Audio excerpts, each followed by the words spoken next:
करीब 29 साल की एक लड़की जो कि ट्रेन में सफर कर रही थी अपने घर जाने के लिए। ये तारीख थी 1 जनवरी 2025। इसी बीच में उसके बैग में कुछ खाने का सामान रखा हुआ था जिसे निकालकर वो खाना शुरू करती है। इसके सामने वाली बर्थ पर एक लड़का लेटा हुआ था। लड़का उसको एक टक से लगातार देखे जा रहा था। लड़की ने इधर उधर नजर बचाने की कोशिश की, लेकिन फिर भी वो लड़का लगातार उसे देख रहा था। तभी उस लड़की ने उससे कहा कि अगर तुम्हें खाना खाना है तो आप खा सकते हो। जब लड़की ने उस लड़की को ऑफर दिया तो उसने कहा कि नहीं नहीं, बस मैं आपको ऐसे ही देख रहा था।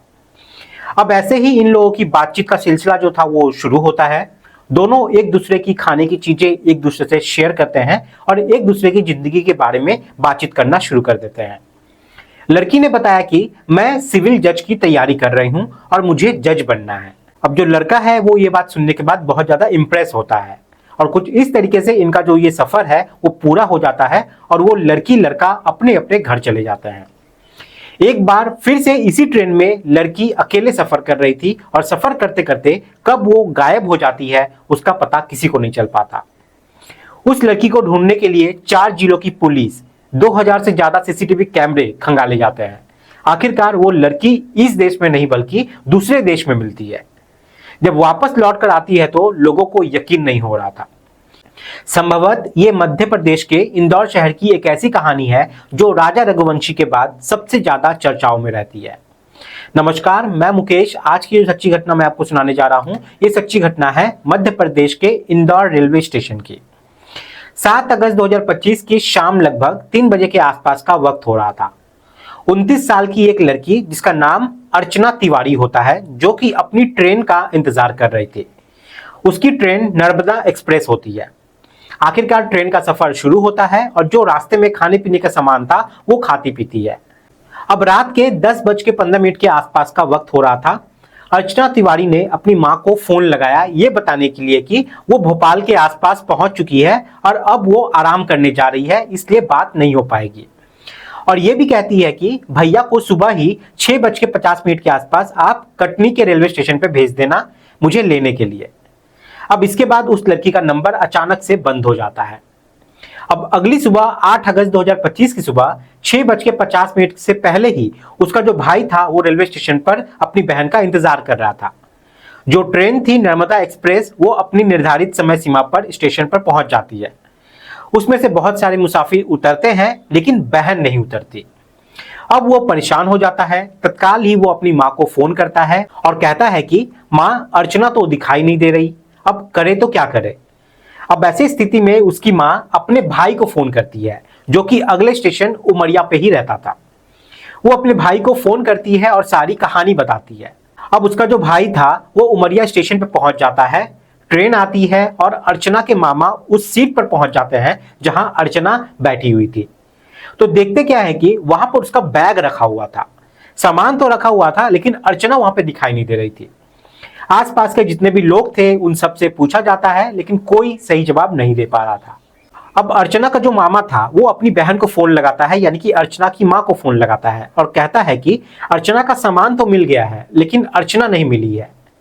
फिर वो पहुंच जाते हैं जीआरपी थाने और जीआरपी थाने जाने के बाद बताते हैं कि उनकी बेटी है, नाम अर्चना तिवारी है, जो कि पेशे से वकील है और इंदौर में रहकर सिविल जज की तैयारी कर रही थी। वहां एक सत्कार गर्ल्स हॉस्टल है, वहां पर वो रहती है और वो रक्षाबंधन का पर्व मनाने के लिए कटनी आ रही थी। इससे आखिरी बार जो बातचीत हुई थी वो 7 अगस्त 2025 की रात लगभग 10:15 के आसपास हुई थी और उसके बाद उसका नंबर जो है वो बंद आता है। अब इसके बाद पुलिस वालों ने इस मामले को थोड़ी गंभीरता से लिया और कहा कि बिल्कुल परेशान होने की जरूरत नहीं है, हम हर संभव कोशिश करेंगे कि इस लड़की को तलाश की जाए। अब इस लड़की का जो मोबाइल था उसकी सीडीआर निकलवाई जाती है और साथ ही उसकी लोकेशन निकलवाई जाती है। तो इस लड़की की आखिरी जो लोकेशन थी वो इटारसी रेलवे स्टेशन की थी। 7 तारीख को वो गायब होती है। फिर 8 से 13 तारीख बीत जाते हैं लेकिन कहीं कुछ अता पता नहीं चलता। वक्त आगे बढ़ रहा था और मामला बहुत ज्यादा हाईलाइट हो रहा था। आखिरकार जब उसकी सीडीआर निकल के आती है तो एक बात पता चलता है। जनवरी 2025 की ये बात है। सुजालपुर का रहने वाला एक लड़का होता है, नाम उसका सारांश होता है। पता चलता है कि सारांश की व्हाट्सएप पर इस लड़की से बहुत ज्यादा बात होती थी। आखिरकार पुलिस ने जाल बिछाया और जाल बिछाने के बाद सारांश को हिरासत में लिया। अब पुलिस इससे पूछताछ करती है तो पूछताछ में एक और नाम सामने आता है। नाम उसका तेजिंदर सिंह होता है, जो कि पेशे से ड्राइवर होता है। उसके बारे में पता चलता है कि 6 अगस्त 2025 को सारांश, अर्चना तिवारी और साथ ही तेजिंदर, जो कि ड्राइवर होता है, जो कि सारांश का दोस्त भी होता है, इन्होंने एक ढाबे पर बैठकर बातचीत करते हैं। फिर पुलिस पूछती है कि क्या बातचीत हुई थी, तो उसने कहा कि सर मेरे एक केस के सिलसिले में बातचीत हुई थी। लेकिन उसने जो सफाई दी उसमें पुलिस को थोड़ा झोल लगता है। पुलिस ने अब उससे जब सख्ती से पूछताछ करना शुरू किया तब चौंकाने वाली बात सामने आती है। दरअसल वो लड़की फिलहाल नेपाल के काठमांडू में होती है। अब पुलिस कहती है कि तुम किसी भी तरकीब से उस लड़की को बुलाओ, नहीं बुलाओगे तो फिर तुम्हारे साथ क्या होगा तुम सहज ही अंदाजा लगा सकते हो। आखिरकार सारांश उस लड़की को फोन करता है और धोखा देके बुलवाया जाता है। जैसे ही लड़की आती है, पुलिस वाले उस लड़की को अपने कब्जे में ले लेते हैं और बोलते हैं कि अब पूरी कहानी क्या है, सच सच बताओ। अब लड़का लड़की बताते हैं कि 1 जनवरी 2025 को लड़की पहली बार सफर कर रही थी, तो इस लड़के से उसकी पहली मुलाकात इसी ट्रेन में होती है। फिर यहां से बातचीत शुरू होती है और यहां से फिर दोस्ती होती है। दोस्ती कुछ ज्यादा गहरी हो जाती है, व्हाट्सएप कॉल, वीडियो कॉल सब शुरू हो जाता है। आखिरकार ऐसे करते करते वक्त आगे बढ़ने लगता है। तभी लड़की कहती है कि मैं अपने परिवार के पास नहीं जाना चाहती, यानी कि परिवार से दूर रहना चाहती हूं, और इतना दूर कि उन्हें ऐसा लगने लगे कि मैं इस दुनिया में हूं ही नहीं। वो एकदम से गायब होना चाहती थी।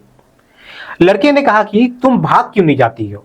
लड़की बोली भाग कर जाऊंगी तो जाहिर सी बात है पकड़ी जाऊंगी, इसलिए कुछ ऐसा प्लान बनाओ जिससे कि मैं अचानक से गायब हो जाऊं।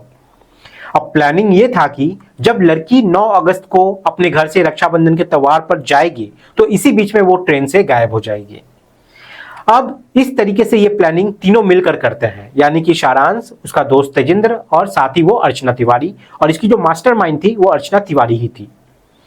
अब 6 अगस्त 2025 को लड़की ट्रेन में बैठती है और इस ट्रेन में साथ ही होता है तेजिंदर।